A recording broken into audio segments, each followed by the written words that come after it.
Yo, it's Gray Life. Welcome back. I'm gonna move this table closer. I think this is good. We'll see. We will see.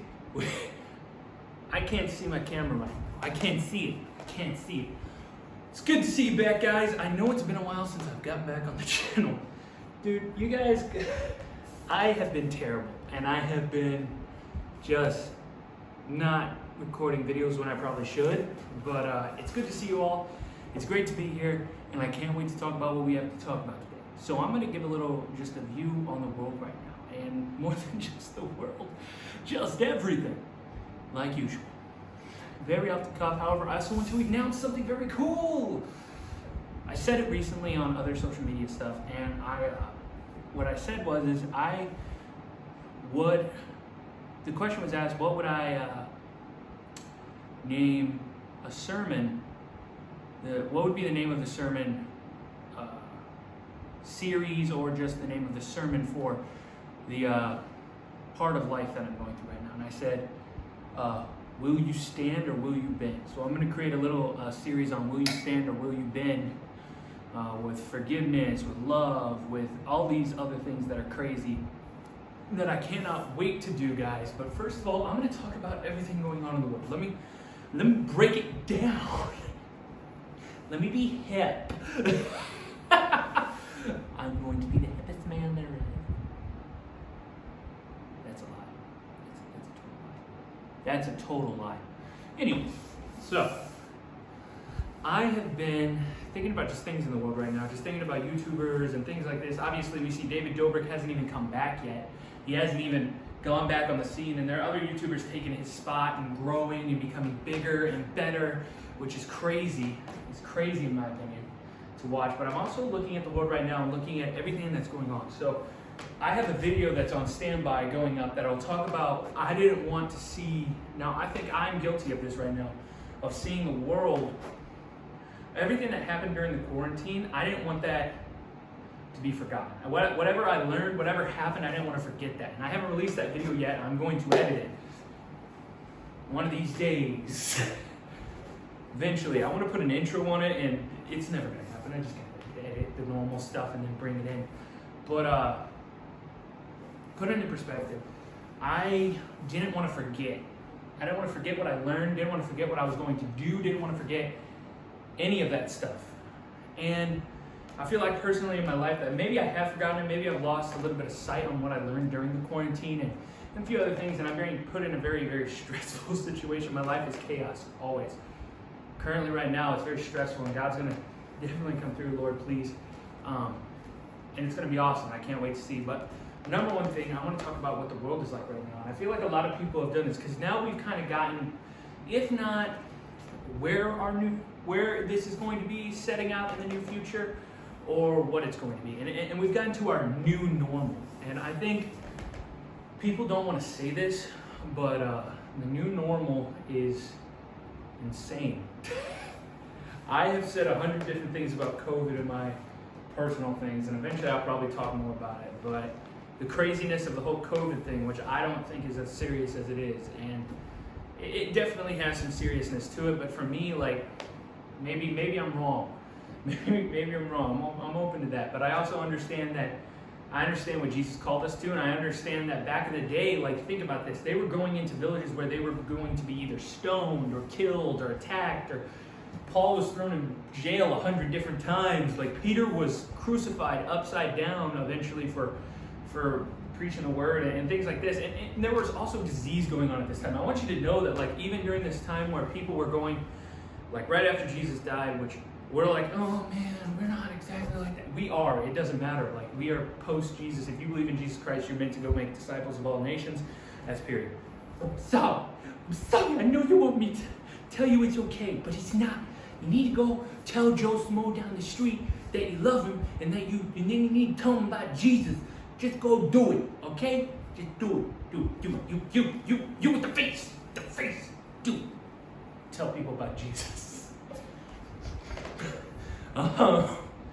But they were going out, and there was diseases at the time. There was diseases, and there were bandits, like actual bandits. Like people think about bandits and they're like, oh, TV shows, like medieval sword fighting, ding, ding, ding. Or like D&D and like things like that. And like there was real life bandits. There were roads that people didn't want to travel because they were plagued by bandits, and you were most likely going to get killed on those roads. You were going to get killed, you were going to get attacked, something crazy was going to happen. All your goods would get stolen. This was a normal thing that happened.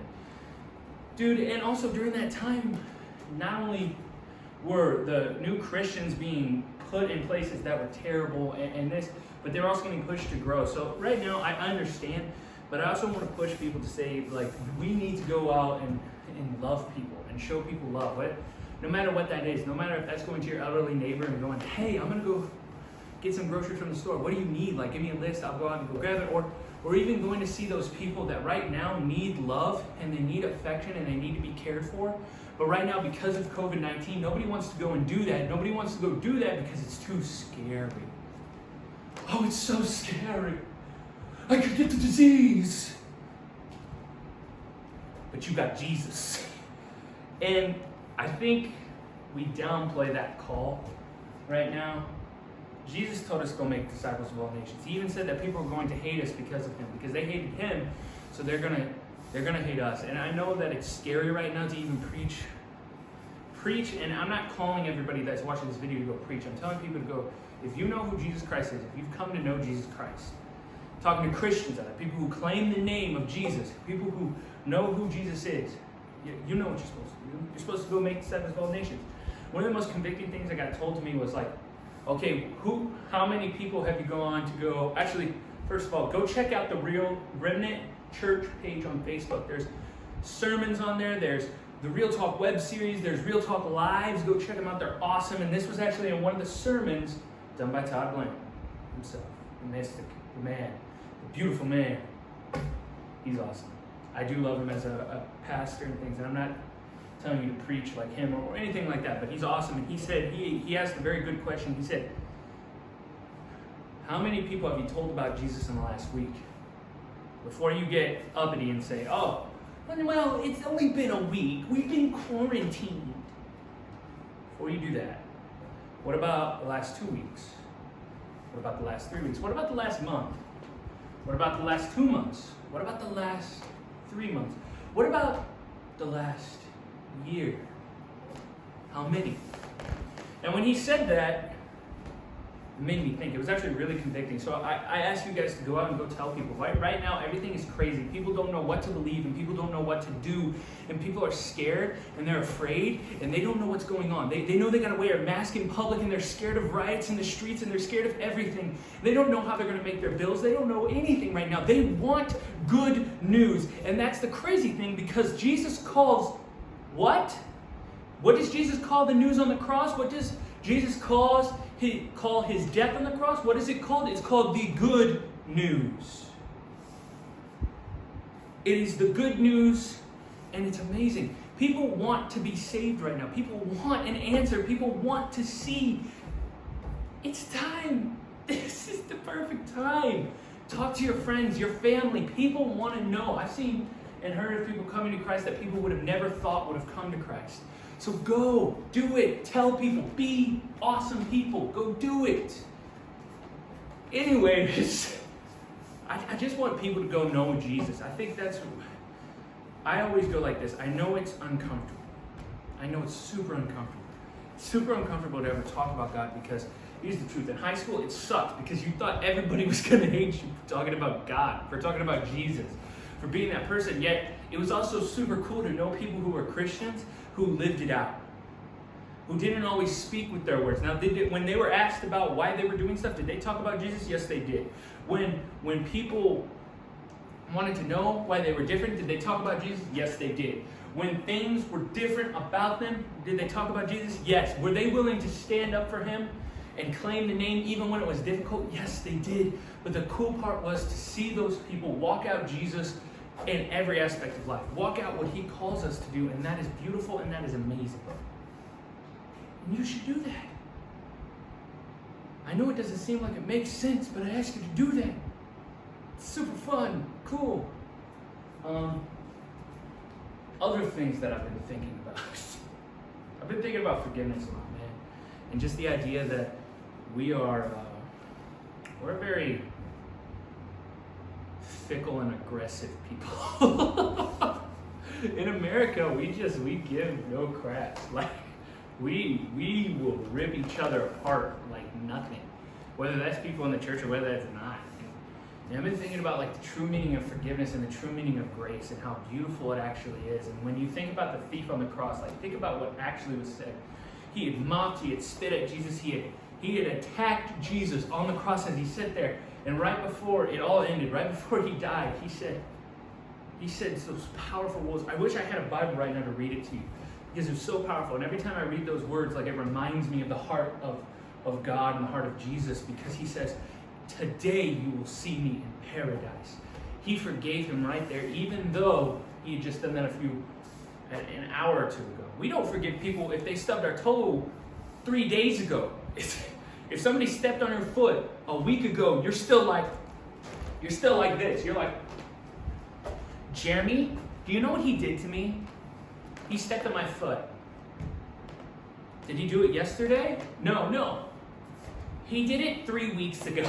Like, we hold on to grudges, and the biggest thing that I want to tell you guys right now, and what I want to give you guys is, I want to say, don't hold on to grudges. Don't.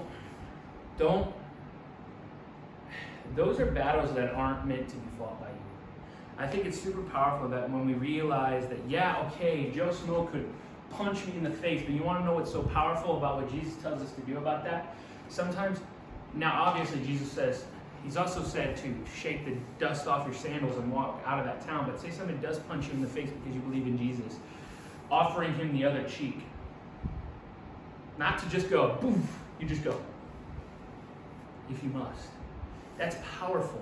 And then he goes, why aren't you mad at me? Why don't you want to hit me? Why don't you want to do this? Because I got saved and I was like you person who would do that. And that's powerful to me. That's super powerful to me. And also what our call is to love and be radical in that way. Jesus' love is so radical and so crazy. Like, Jesus calls us to love people that we don't want to love. Like, Jesus is like, yeah. You see Joe, you see Billy Bob right down there? Go love him. But Billy Bob's a terrible guy. He stole my car. He punched a dog. Like, he jumped on a mattress that wasn't his. Like, he took my ice cream sundae. Like, whatever it is. And Jesus is like, yeah, go love him. Like, that's how crazy it is, man. I always go even crazier than that, because I go, we're meant to love the people, even the people that we say we could never love, and we could never forgive, and that we can never do anything with, and we could never be around them because we would fight them. But Jesus calls us to love those people even more, and to go to those people and to forgive them, and not only just forgive them, tell them about him. And I think it's so amazing that, because I've been thinking, man, like, I suck sometimes as a human, and I am so thankful for Jesus. Actually, I suck most of the time because I'm not perfect. And I'm so thankful for what Jesus did for me on the cross. But when I think about